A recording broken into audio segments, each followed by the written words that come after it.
నీతిమంతుడు లేడు, ఒక్కడునూ లేడు అని. ఇంకను ఏ భేదము లేదు, అందరూ పాపం చేసి దేవుడు అనుగ్రహించు మహిమను పొందలేకపోతున్నారని. ఇంకను పాపం చేయక మేలు చేయుచుండు నీతిమంతుడు భూమి మీద ఒక్కడునూ లేడు అని. ప్రియమైన వారలారా, ఇప్పుడు అర్థం చేసుకోవచ్చు మనందరము పాపులమే అని. అందరూ పాపం చేసిన వారమే.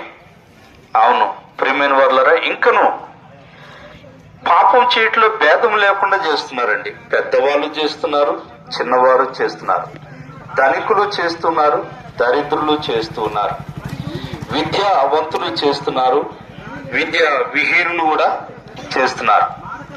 అందరూ కూడా పాపం చేస్తూ ఉన్నారు. ప్రియమైన వారలారా, పాపం అనగా ఏమి?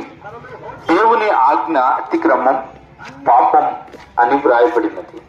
ప్రియమైన వారలారా, ఇంకను మనుషుని యొక్క హృదయంలో నుండి దురాలోచనలు, జారత్వములు, దొంగతనములు, కామ వికారము, మరి మత్సరము, అవివేకముగా కుంహరుడు పాపములను పరిహరించువాడు అని అర్థం.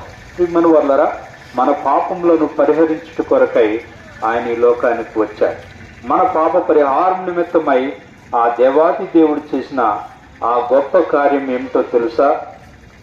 మన అతిక్రమ క్రియల కొరకు ఆయన గాయపరచబడ్డాడు, మన దోషముల కొరకు నలుగొట్టబడ్డాడు, మన సమాధానాత్మకమైన శిక్షను ఆయన తానే పొందుతూ వచ్చాడు. ఈ విధంగా మన పాప పరిహారం నిమిత్తమై ఆ కల్వరి శిలువ అనే బలిపీఠం మీద నీ కొరకై నా కొరకై ఆయన వధింపబడ్డాడు.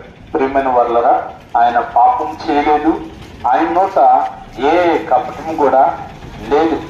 ఆయన పరిశుద్ధుడు, ఆయన నీతిమంతుడు, ఆయన పావనుడు. ప్రియమైన వారలారా, అవును నీ కొరకై నా కొరకై దేవాది దేవుని చేత ఈ లోకానికి పంపబడినవాడు. ప్రియమైన వారలారా, ఆయన ద్వారా మనకు రక్షణ ఉన్నది, పాప క్షమాపణ ఉన్నది. యేసుక్రీస్తునందు విశ్వాసం ఉంచినట్లయితే మీరు గొప్ప రక్షణ పొందుదురు, పాప క్షమాపణ పొందుదురు.